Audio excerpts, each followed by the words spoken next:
जय हिंद साथियों, फार्मा का पाठशाला में आप सभी का स्वागत है। मैं हूं आपका एजुकेटर डब्लू कुमार।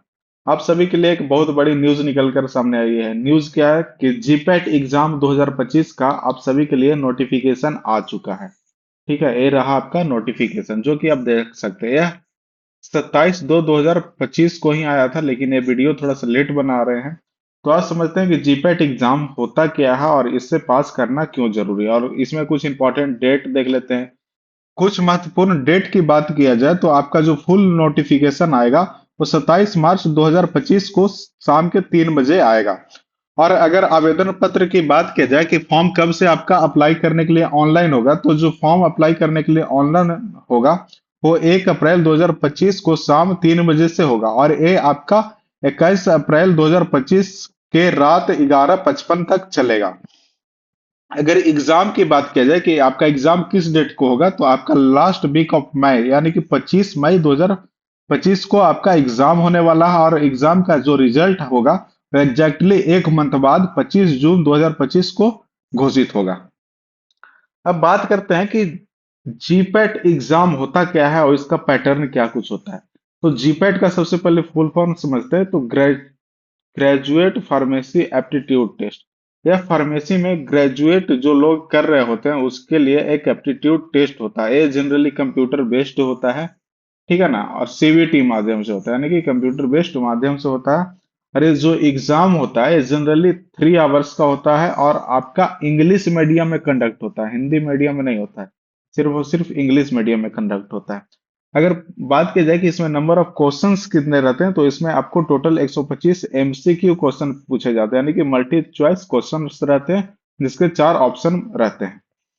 और हर क्वेश्चंस के लिए आपको 4 मार्क्स दिया जाता है, और सही होने पे और गलत होने पे 1 मार्क्स आपका काट लिया जाता है, यानी कि टोटल आपका 500 मार्क्स का होगा एग्जाम, यानी कि 125 गुने 4 करिएगा तो 500 आएगा। और हर गलत होने पे 1 मार्क्स कट कर लिया जाता है। आपका एग्जाम डेट 25 मई 2025 को है। अब जीपेट की सिलेबस की बात किया जाए कि सिलेबस क्या है, तो सिलेबस में जनरली आपका लगभग जो बी फॉर्म में पढ़ना है वो सारा कुछ आता है आपका सिलेबस में। जैसे कि आप देख लीजिए, फार्माकोकाइनेटिक्स हो गया, बायोटेक्नोलॉजी हो गया, बायोफार्मास्यूटिक्स हो गया, फिजिकल फार्मेसी हो गया, माइक्रोबायोलॉजी हो गया, फार्माकोलॉजी हो गया, ऑर्गेनिक केमिस्ट्री हो गया, pathophysiology, physical chemistry and hospital pharmacy. Pharmaceutics भी रहता है, ठीक है ना, फिजिकल फार्मेसी। अगर बात किया जाए कि अगर हम जीपेट क्वालिफाई कर लेते हैं, तो जीपेट क्वालिफाई करने के बाद इसकी वैलिडिटी कितने साल तक रहती है, तो देखिए आपका जीपेट क्वालिफाइड करने के बाद उसके स्कोर का वैलिडिटी आपका 3 साल तक रहता है। 3 इयर्स तक का होता है। अगर प्रीवियस ईयर्स के एग्जाम की बात किया जाए जीपेट के बारे में, तो करीब 53,302 लोग फॉर्म भरे थे, जिसमें से कि करीब 50,508 लोग अपीयर्ड हुए थे, यानी कि एग्जाम दिए थे। और इसमें करीब 4 से 5 हजार के करीब हमें हर साल रिजल्ट आता है, डिक्लेयर्ड होता है। यानी कि करीब करीब मान के चलिए कि आपका 10 गुना लोग अपेयर होते हैं, और 5 हजार के करीब आपका रिजल्ट देता है। इस स्लाइड में हम बात करेंगे कि जीपेट हमें क्वालिफाई क्यों करनी चाहिए, इसके फायदे क्या है। तो सबसे पहला फायदा की बात किया जाए तो आपका एम फार्म में एडमिशन लेने हेतु अधिकतर जो गवर्नमेंट कॉलेजेस हैं, जैसे कि बीएचयू की बात कर लिया जाए, ठीक है, या सेंट्रल यूनिवर्सिटी की बात कर लिया जाए, या नाइपर की बात कर लिया जाए, ठीक है, तो इसका अपना तो एग्जाम होता ही है, साथ में साथ आपको जीपेट भी क्वालिफाई करना होता है। यानी कि जीपेट क्वालिफाई रहेंगे तभी इन सब कॉलेजेस में एडमिशन होती है। जैसे कि सेंट्रल यूनिवर्सिटी की बात किया जाए तो आपका जीपेट क्वालिफाई होना कंपलसरी है, इसके साथ साथ सेंट्रल यूनिवर्सिटी का एग्जाम पास करना होता है, तब आपको सेंट्रल यूनिवर्सिटी में एग्जाम एडमिशन होगा। या तो फिर अगर नाइपर की बात किया जाए, तो आपको नाइपर में अगर एडमिशन लेना होगा तो सबसे पहले आपको जीपेट क्वालिफाई करना होगा, उसके बाद आप नाइपर का एग्जाम देंगे, और नाइपर में क्वालिफाई करेंगे तब आपके नाइपर के कॉलेजेस में एडमिशन होगा। और आपको जानना चाहिए कि नाइपर का कॉलेज है, जो हमारा भारत का नाइपर है, वो दुनिया में सबसे बेस्ट फार्मेसी कॉलेज में गिने जाते हैं, जिसकी संख्या टोटल हमारे देश में 7 है।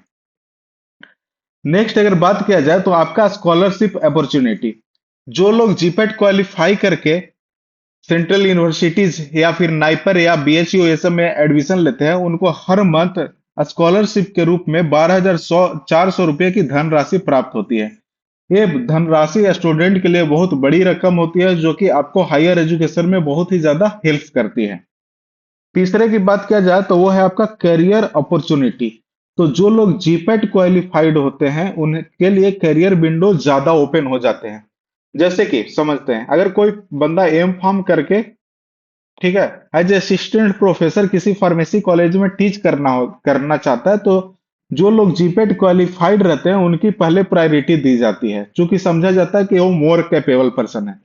या फिर कहीं पे रिसर्च करना चाहते हैं, तो जो लोग जीपेट क्वालिफाइड रहते हैं उनको पहले आपका विंडो ओपन मिलता है। या किसी लोग को जेआरएफ में जाना, जैसे कि बहुत सारा सीएसआईआर या बहुत सारे फंडेड प्रोजेक्ट रहते हैं, तो वहां पे जेआरएफ की वैकेंसी आते रहती है।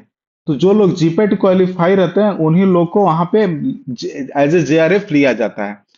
और नेक्स्ट अगर बात किया जाए तो पीएचडी में जनरली फार्मेसी में एडमिशन के लिए कोई स्पेशल तरह का एग्जाम नहीं होता है। तो बहुत सारे यूनिवर्सिटियां क्या करती है कि जो लोग जीपेट क्वालिफाइड रहते हैं उन्हीं को पीएचडी में एज ए स्कॉलर आपका इनरोल करती है। तो इस तरीके से जीपेट के बहुत सारे आपके फायदे हैं।